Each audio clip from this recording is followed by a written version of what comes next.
வணக்கம் நேர்களே, இது ஷர்மிளா டாக்கீஸ். நான் உங்கள் டாக்டர் ஷர்மிளா. இந்த தேர்தல் ஆணையம் செய்கிற முறைகேடுகள், ஸ்பெஷல் இன்டென்சிவ் ரிவிஷன் அப்படிங்கிற பேர்ல இவங்க செய்யக்கூடிய தவிடுதத்த வேலைகள், முக்கியமாக வாக்காளர்களின் வாக்கு திருடப்படுகிறது அப்படின்னு ராகுல் காந்தி வைக்கிற குற்றச்சாட்டுகள், இதெல்லாம் இந்த சங்கி கூட்டத்தை எந்த அளவுக்கு மிரண்டு போக வச்சிருக்கு அப்படின்னு பாத்தீங்கன்னா, நேத்து பிஜேபி தரப்புல 2 ரவுடிகளை களத்துல இறக்கி விட்டுருக்காங்க. ஒன்னு அனுராக் தாக்கூர், இவர் ஒரு பிரஸ் கான்ஃபரன்ஸ் கொடுக்கிறாரு. இன்னொரு பக்கம் பிஜேபியோடைய ஐடி செல்லுடைய தாதாவான அமித் மாலவியா சமூக வலைதளங்கள்ல ஒரு பொய்யான செய்தியை வெளியிடுறாரு. ஒன்னொன்னா பார்ப்போம். முதல்ல அனுராக் தாக்கூர் கொடுத்த பிரஸ் கான்ஃபரன்ஸ். இந்த பிரஸ் கான்ஃபரன்ஸ்ல அவர் என்ன சொல்றாரு, எதிர்கட்சிகள், அதுவும் குறிப்பாக ராகுல் குடும்பம் போட்டியிட்ட தொகுதிகள் அப்படின்ட்டு 6 முக்கியமான தொகுதிகள், எதிர்கட்சி தலைவர்கள் போட்டியிட்ட தொகுதிகளை வந்து கையில எடுத்து பாருங்க, இந்த 6 தொகுதிகளை நாங்க ஃபுல்லா ஆராய்ச்சி பண்ணிட்டோம், இதுல எவ்வளவு முறைகேடு நடந்திருக்கு பாருங்க அப்படின்னு பட்டியலிட ஆரம்பிச்சாரு. அதுலயும் குறிப்பா பாத்தீங்கன்னா, பிரியங்கா போட்டியிட்ட வயநாடு தொகுதியை அதிகம் கான்சென்ட்ரேட் பண்ணி, வயநாடு தொகுதியில பிரியங்கா போட்டியிட்ட தேர்தல்ல கிட்டத்தட்ட 93,000 ஓட்டுகள் சேர்க்கப்பட்டிருக்கிறது. இதை யார் சேர்த்தது, யாரை வெற்றி பெற வைக்கணுங்கிறதுக்காக இதை சேர்த்தீங்க அப்படிங்கிற கேள்வியை கேட்டிருக்காரு. இது மட்டும் இல்லாம கேரளாவிலே பல தொகுதிகளில் நடந்த முறைகேடுகளையும் வந்து இவர் சுட்டி காட்டியிருக்கிறார். இவருடைய இந்த முயற்சிக்கு பின்னால இருக்கக்கூடிய காரணம் என்னன்னு பாத்தீங்கன்னா, நரேந்திர மோடி போட்டியிட்ட வாரணாசி தொகுதியிலேயே ஏகப்பட்ட முறைகேடுகள். இன்ஃபேக்ட் மோடிக்கு எதிராக போட்டியிட்ட அஜய் ராய் தேர்தல் நடக்கும் பொழுதே சொன்னாரு, இங்க முறைகேடு நடந்துகிட்டு இருக்கு, நரேந்திர மோடியை ஜெயிக்க வைக்கணுங்கிறதுக்காக இங்க ஏகப்பட்ட கள்ள ஓட்டுகள் போட்டுட்டு இருக்காங்க அப்படிங்கிறத தேர்தல் நடக்கும் போதே அவர் பதிவு பண்ணார். அதே மாதிரி பாத்தீங்கன்னா, தேர்தல் நடக்கும் பொழுது முதல் 3-4 சுற்றுகள்ல நரேந்திர மோடி பின்தங்கி இருந்தார். அதுக்கப்புறம் பாருங்க, திடீர்னு தேர்தல் ஆணையம் அப்பப்போ அப்டேட்ஸ் போடுறத நிறுத்திட்டாங்க. கிட்டத்தட்ட 150 நிமிடங்கள், 2.5 மணி நேரம் தேர்தல் ஆணையத்துக்கிட்ட இருந்து வாரணாசி தொகுதிக்கான எந்த அப்டேட்டும் வரல. எதிர்கட்சிகள்லாம் கொந்தளிச்சதுக்கு அப்புறம் தான் அப்டேட்ஸை திரும்ப போட ஆரம்பிச்சாங்க. அப்படி திரும்ப போடும்போது பாத்தீங்கன்னா, அடடா ஆச்சரியம், நரேந்திர மோடி லீடிங்ல இருக்கிறாரு, இதுல ஏதோ திருட்டுத்தனம் இருக்குன்னு இவருக்கு எதிராக போட்டியிட்ட அஜய் ராய் அன்னைக்கே பதிவு பண்ணாரு. இன்னைக்கே இந்த கேள்விகள் மீண்டும் எழுந்து நரேந்திர மோடியுடைய வெற்றியே திருட்டுத்தனமா கிடைத்த வெற்றி அப்படிங்கிற குற்றச்சாட்டை எதிர்கட்சிகள் வைக்கும் போது பாஜக கொஞ்சம் மிரண்டுதான் போயிடுச்சு. அதனாலதான் அனுராக் தாக்கூரை வச்சு வயநாடுல பிரியங்கா பெற்ற வெற்றி திருட்டுத்தனமான வெற்றி அப்படின்னு நிரூபிச்சா தானிக்கு தினி சரி போயிருந்தே அப்படிங்கிற ஒரு முயற்சியில இவங்க இறங்கினாங்க. ஆனா பாருங்க, இந்த அபூர்வ சகோதரர் படத்துல டெல்லி கணேஷ் கமல்ஹாசனை நோக்கி ஒரு துப்பாக்கியை வச்சு சுடுவாரு. அப்ப கமல்ஹாசன் சொல்லுவாரு, இந்த துப்பாக்கி முன்னாலேயும் சுடும் பின்னாலேயும் சுடும்னு. அந்த மாதிரி அனுராக் தாக்கூர் பயன்படுத்திய துப்பாக்கி பின்னால சுட்டு இன்னைக்கு பிஜேபியை கடுமையாக காயப்படுத்தி. அதாவது வயநாடு தொகுதி எடுத்துக்கிட்டீங்கன்னா, அதுல 93,000 கள்ள ஓட்டுகள் சேர்க்கப்பட்டிருக்கு அப்படின்னு அனுராக் தாக்கூர் சொல்றாரு இல்லையா. ஆனா அதே வயநாடு தொகுதியில பிரியங்கா வாத்ரா 4.5 லட்சம் வாக்கு வித்தியாசத்தில் ஜெயித்தார். அப்போ அவர் கேட்கிறாரு, இந்த 93,000 ஓட்டு போட வேண்டிய அவசியம் எங்களுக்கு எங்க இருந்து வந்தது, இந்த 93,000 ஓட்டுகளை யாரு சேர்த்திருப்பாங்க, நாடாளுமன்ற தேர்தல்ல இந்தியா கூட்டணிக்கு கீழே காங்கிரஸும் கம்யூனிஸ்டும் சேர்ந்துதான் களம் கண்டார்கள். அதனால கம்யூனிஸ்டுக்கு காங்கிரஸை வீழ்த்தணும், பிரியங்காவை தோற்கடிக்கணும் அப்படிங்கிற தேவையே இல்லை. அதனால அவங்க இந்த 93,000 ஓட்டை சேர்க்கறதுக்கான வாய்ப்புகள் குறைவு. அப்போ காங்கிரஸை எதிர்த்து போட்டியிட்ட பாஜக தானே இந்த வேலையை செஞ்சிருக்கணும். தேர்தல் கமிஷன் ஆஃப் இந்தியா உங்க கையில தானே இருந்திருக்கு. அப்போ நீங்க இவ்வளவு ஓட்டை சேர்த்தும் உங்களால பிரியங்காவை தோற்கடிக்க முடியல. 4.5 லட்சம் வாக்கு வித்தியாசத்தை அவங்க ஜெயிச்சிருக்கிறாங்க. அப்படி இந்த ஓட்டுகளை நீங்க சேர்க்கலைன்னா கிட்டத்தட்ட 5 லட்சம் ஓட்டு வித்தியாசத்துல பிரியங்கா எப்படி இருந்தாலும் ஜெயிச்சிருப்பாங்க. அதனால இங்க முறைகேடு நடந்திருக்குன்னு எந்த அடிப்படையில நீங்க பேசுறீங்க அப்படிங்கிற கேள்வியை கேட்டாரு. இதற்கு நேர்மாறாக நரேந்திர மோடியுடைய வாரணாசி தொகுதியை எடுத்துக்கிட்டீங்கன்னா, இந்த முறை, அதாவது கடந்த நாடாளுமன்ற தேர்தல் 2024ல பாத்தீங்கன்னா, மோடி வெறும் 1 லட்சம் வாக்கு வித்தியாசத்துலதான் ரொம்ப க்ளோஸ் கால்ல வந்து அவருடைய விக்டரி அமைஞ்சது அப்படிங்கிறது நம்ம எல்லாருக்குமே தெரியும். இன்ஃபேக்ட் சிட்டிங் பிரைம் மினிஸ்டர்ஸ் மிக குறைவான வாக்கு வித்தியாசத்தில் ஓட் பெர்சன்டேஜ்ல ஜெயிச்சதுல நரேந்திர மோடி இந்திரா காந்தி மற்றும் சந்திரசேகருக்கு பின்னால 3வது இடத்துல இருக்காரு. இந்திரா காந்தி எமர்ஜென்சிக்கு அப்புறம் போட்டியிட்ட தேர்தல்ல கடுமையான வாக்கு வித்தியாசத்துல தோற்கடிக்கப்பட்டார். அதுக்கப்புறம் பாத்தீங்கன்னா சந்திரசேகர் மிக சொற்பமான ஒரு வாக்கு வித்தியாசத்துல 1991ல ஜெயிச்சாரு. ஆனா அப்ப கூட அவர் பாத்தீங்கன்னா ஒரு என்ன சொல்றது, ஒரு கேர்டேக்கர் பிஎம்மா தான் அவர் இருந்தாரு அப்படின்னு சொல்லலாம். அதுக்கப்புறம் பாத்தீங்கன்னா அந்த கிரெடிட் இப்போ நரேந்திர மோடிக்கு தான். ஒரு சிட்டிங் பிரைம் மினிஸ்டர் மிக குறைந்த வாக்கு வித்தியாசத்தில் ஜெயிச்ச சாதனையையும் மோடி தான் படைச்சிருக்கிறாரு. அப்போ இவ்வளவு குறைந்த வாக்கு வித்தியாசத்தில் மோடி ஜெயிச்சிருக்கிறாரு அப்படின்னு சொல்லும்போது 1,00,000 வாக்குகள். அப்ப பாருங்க, குறைந்த வாக்கு வித்தியாசம், கிட்டத்தட்ட 1,00,000 வாக்கு வித்தியாசத்தெல்லாம் மோடி ஜெயிச்சிருக்காரு. இப்ப ராகுல் சொன்ன குற்றச்சாட்டுக்கு வாங்க. கிட்டத்தட்ட 23 தொகுதிகளில் பாஜக 33,000 வாக்கு வித்தியாசங்களில் தான் ஜெயிச்சிருக்கு.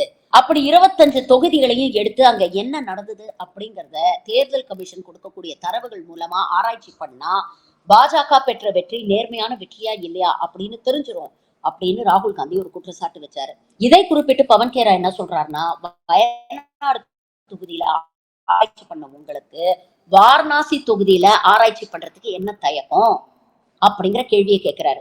இன்னொரு முக்கியமான கேள்வி என்ன கேட்டிருக்கிறாருன்னா, நாங்க ஒரு பார்லிமெண்ட் கான்ஸ்டிடுவன்சில இருக்கக்கூடிய ஒரு அசம்பிளி செக்மெண்ட் மகாதேவபுராவுடைய தரவுகளை கேட்கும் பொழுது எங்களுக்கு பிசிக்கல் டாக்குமெண்ட்ஸ் தான் கொடுத்தீங்க, டிஜிட்டல் டாக்குமெண்ட்ஸ் கொடுக்கல. ஆனா அனுராக் தாக்கூருடைய பிரஸ் கான்பரன்ஸ்க்கு முன்னால 6 தொகுதிகளை அவரால் அனலைஸ் பண்ண முடியுதுன்னா அப்போ டிஜிட்டல் ரெக்கார்ட்ஸ் இல்லாம அவரால் எப்படி அனலைஸ் பண்ணிருக்க முடியும்? அப்போ தேர்தல் கமிஷன் எதிர்கட்சிகள் கேட்டா மட்டும்தான் டிஜிட்டல் ரெக்கார்ட்ஸ் கொடுக்க மாட்டீங்களா? ஆளும் கட்சியான பாஜக கேட்டா எப்படி உங்களால உடனே எல்லா தரவுகளையும் கொடுக்க முடியுது? அப்போ இதுல இருந்தே ரொம்ப தெளிவா தெரியுது ராகுல் காந்தி வைத்த குற்றச்சாட்டுகள் எந்த அளவுக்கு நியாயமாக இருக்கு, தேர்தல் கமிஷன் எந்த அளவுக்கு ஒருதலை பட்சமா செயல்படுது அப்படிங்கிற குற்றச்சாட்டுகள்ல என்ன உண்மைகள் இருக்கு அப்படிங்கிறத அனுராக் தாக்கூர் தன்னுடைய பிரஸ் கான்பரன்ஸ் மூலமாகவே இன்னைக்கு மக்களுக்கு வெளிப்படுத்திட்டாரு. எதிர்கட்சிகள் கேட்கும் போது கொடுக்க முடியாத எலெக்ஷன் கமிஷன் ஆஃப் இந்தியா ஆளும் பாஜக கேட்கும் போது மட்டும் எப்படி தரவுகளை தூக்கி கொடுக்குது அப்படிங்கிற முக்கியமான கேள்வியை எழுப்பியிருக்காரு. அடுத்தது அமித் மால்வியாக்கு வருவோம். சோசியல் மீடியால நேற்று ஒரு டாக்குமெண்ட்டை வெளியிட்டு இருக்கிறாரு. பாருங்க, சோனியா காந்தி 1983 தான் அபிஷியலா இந்தியன் சிட்டிசனா மாறினாங்க. ஆனா 1980லயே அவருடைய பேரு ஓட்டர் ரோல்ஸ்ல சேர்க்கப்பட்டிருக்கு, எலக்ட்ரல் ரோல்ஸ்ல அப்படின்னு ஒரு பொய்யான டாக்குமெண்ட்டை வெளியிட்டாரு. 1980 ஒரு டாக்குமெண்டா இவர் சோசியல் மீடியால பதிவேற்ற டாக்குமெண்ட்ல ஏகப்பட்ட குளறுபடிகள். முதல்ல யூனியன் டெரிட்டரி ஆஃப் டெல்லியா இருந்த அந்த பகுதி national capital territory of Delhi அப்படின்னு மாறினதே 1991 தான். ஆனா இவர் பிரசன்ட் பண்ண இந்த டாக்குமெண்ட்ல தேதி என்னமோ 1980 போட்டிருக்கு, ஆனா national capital territory of Delhi அப்படின்னு போட்டிருக்கு. அதே மாதிரி இந்திரா காந்தி மீண்டும் பிரதமரானது 14 ஜனவரி 1980 தான். அது வரைக்கும் அவர் சஃப்தர்ஜங் ரோட்ல இருக்கக்கூடிய அந்த அபிஷியல் பிரைம் மினிஸ்டர் ரெசிடென்ஸ்ல தங்கல.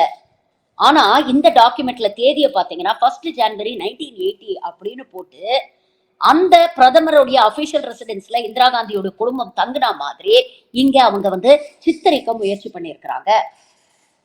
அப்போ ஒரு போலி டாக்குமெண்ட் வச்சு இன்னைக்கு காங்கிரஸ் தலைவர்களை இழிவுபடுத்த நினைக்குது பாஜக. எதுக்கு இவ்வளவு கஷ்டப்பட்டு இவ்வளவு முயற்சி பண்ணி இப்படிப்பட்ட ஒரு எதிர்வினை ஆற்றணும்னு முயற்சி பண்றாங்க?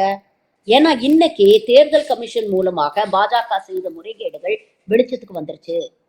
பாஜக செய்த ஓட்டு திருட்டை பத்தி இன்னைக்கு எல்லாரும் பேசிக்கிட்டு இருக்கிறாங்க. இதே நேரத்துல இன்னொரு முக்கியமான தீர்ப்பு நேற்றுக்கு சுப்ரீம் கோர்ட்ல வந்திருக்கு. ஹரியானாவில் நடந்த ஒரு பஞ்சாயத்து தேர்தல், 3 வருஷம் முன்னால நடந்த பஞ்சாயத்து தேர்தல்ல இவிஎம் முறைகேடு நடந்திருக்குன்னு தோத்து போன வேட்பாளர் தொடர்ந்து கோர்ட் வாசப்படியும் மிதிச்சிருக்காரு.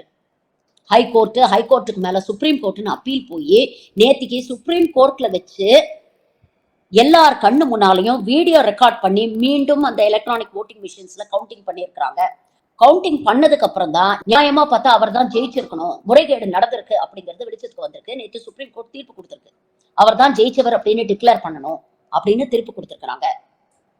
காலங்காலமா நம்ம பேசிட்டு வரோம் எலக்ட்ரானிக் ஓட்டிங் மிஷின்ஸ்ல எப்படி முறைகேடு நடந்திருக்குன்னு. இன்னைக்கு இவிஎம் ஹேக் பண்றதை தாண்டி எலெக்ஷன் கமிஷன் ஆஃப் இந்தியாவையே ஹைஜாக் பண்ணிருக்கு பாஜக. 2024 நடந்த நாடாளுமன்ற தேர்தல் நேர்மையாக நியாயமாக நடந்ததா அப்படிங்கிற ஒரு மிகப்பெரிய கேள்வியை இன்னைக்கு எதிர்கட்சிகள் எழுப்புறாங்க. அப்படி முறைகேடு நடந்திருக்கு அப்படின்னு தெரிய வந்தால் அந்த தேர்தல் ரிசல்ட் செல்லுபடி ஆகுமா இல்லையா அப்படிங்கிற ஒரு கேள்விதான் இன்னைக்கு விவாத பொருளாக இருக்கு. அன்பார்ச்சுனேட்லி சுப்ரீம் கோர்ட்டும் இந்த விஷயத்துல பாஜகவுக்கு ஆதரவாக செயல்படுகிறதோ அப்படிங்கிற கேள்வியும் எழுப்பியிருக்காங்க. ஆரம்பத்துல இந்த ஸ்பெஷல் இன்டென்சிவ் ரிவிஷன் பீகாரை பொறுத்த வரைக்கும் சுப்ரீம் கோர்ட் என்ன சொன்னாங்க, செத்து போனவங்க அப்படின்னு இவங்க ஒதுக்கி அந்த வாக்காளர்களை யாராவது 2 பேரை உயிரோட கொண்டு நிறுத்துங்க, நாங்க இந்த எஸ்ஐஆரைய ரத்து பண்ணிடுறோம் அப்படின்னு சொன்னாங்க. நேத்து யோகேந்திர யாதவ் சுப்ரீம் கோர்ட்ல 1 இல்ல 3 பேரை கொண்டு போய் நிறுத்தினார். பாருங்க, இவங்கெல்லாம் செத்து போயிட்டாங்கன்னு சொல்லி ஓட்டர் ரோல்லேயும் தூக்கிட்டாங்க. ஆனா இவங்கெல்லாம் உயிரோட தான் இருக்காங்கன்னு. ராகுல் காந்தி இறந்தவர்களோட டீ சாப்பிட்டார், டீ வித் த டெட் அப்படின்னு சோசியல் மீடியால ஒரு போஸ்ட் வேற போட்டிருந்தார். இவ்வளவு முறைகேடுகள் இருக்கு அப்படிங்கறது வெளிப்படையா நிரூபிச்சதுக்கு அப்புறமும் சுப்ரீம் கோர்ட் என்ன சொல்லுது? சரி, ஒரு சில தவறுகள் நடந்திருக்கலாம், அதுக்காக ஒட்டுமொத்த ப்ராசஸையும் நம்ம குத்தம் சொல்லிட முடியுமா அப்படின்னு பாஜகவுக்கு ஆதரவாக, தேர்தல் கமிஷனுக்கு ஆதரவாக சப்பக்கட்டு கட்டுறாங்க. ஆனா இன்னொரு பக்கம் சுப்ரீம் கோர்ட் இவர்கள் கொடுத்த அழுத்தத்துல வேற வழியே இல்லாம நேத்து தேர்தல் ஆணையத்துக்கு உத்தரவு போட்டிருக்கு. நீங்க இந்த ஸ்பெஷல் இன்டென்சிவ் ரிவிஷன் மூலமா 65 லட்சம் வாக்காளர்களை எலக்ட்ரல் ரோல்ஸ்ல இருந்து நீக்கி இருக்கீங்கல்ல, அவங்க யாரு என்ன அப்படிங்கிற கம்ப்ளீட் விவரங்களை நீங்க சப்மிட் பண்ணணும் அப்படிங்கிற ஒரு உத்தரவு போட்டிருக்கிறாங்க. எப்படி தேர்தல் பத்திரங்கள்ல நீண்ட நெடிய சட்ட போராட்டத்துக்கு அப்புறம் இன்னைக்கு அதே விஷயம் தான் இந்த ஓட்டர் லிஸ்ட்டை பொறுத்த வரைக்கும் நடந்துட்டு இருக்கு. இதற்கிடையில் ராகுல் காந்தி பீகார்ல ஒரு மிகப்பெரிய யாத்திரையை, ஓட் அதிகார் யாத்ரா அப்படிங்கிற ஒரு விஷயத்தை அனௌன்ஸ் பண்ணியிருக்கிறார். ஆகஸ்ட் 17ஆம் தேதி ஆரம்பிச்சு மாச கடைசி வரைக்கும் தொடர்ந்து பீகார்ல இருக்கிற ஒவ்வொரு இடுக்குக்கும் போய் அங்கே இருக்கக்கூடிய மக்களுக்கு தேர்தல்ல பாஜகவும் எலெக்ஷன் கமிஷனும் கை கோர்த்துக்கிட்டு என்னென்ன முறைகேடு பண்ணுது அப்படிங்கிறத தெளிவா மக்களுக்கு எடுத்து சொல்ல போறேன் அப்படின்னு அனௌன்ஸ் பண்ணியிருக்காரு. இதெல்லாம் தான் பாஜகவுக்கு வீதியில பேதி ஏற்படுத்திட்டு இருக்கு. அதனாலதான் இன்னைக்கு பிரஸ் கான்ஃபரன்ஸ் அப்படிங்கிற பேர்ல சகட்டு மேனிக்கு பொய்யை வந்து பேசிக்கிட்டு இருக்கிறாங்க. இவங்க சொல்லக்கூடிய பொய்யெல்லாம் எந்த தரவுகளும் இல்லாத ஆதாரமற்ற பொய்கள் அப்படின்னு இன்னைக்கு மீடியா சம்பந்தப்பட்ட அந்த ஓட்டர்ஸோடைய இடங்களுக்கே போய் நிரூபிச்சுட்டாங்க. இப்போ பாஜக என்ன பதில் சொல்ல போகுது? தேர்தல் ஆணையம் என்ன பதில் கொடுக்க போகுது? இவங்க நீக்கின வாக்காளர்களோட கம்ப்ளீட் லிஸ்ட சுப்ரீம் கோர்ட் கேட்ட மாதிரி தேர்தல் ஆணையம் கொடுக்குமா? இனி வரும் நாட்கள்ல பொறுத்திருந்து பார்ப்போம்.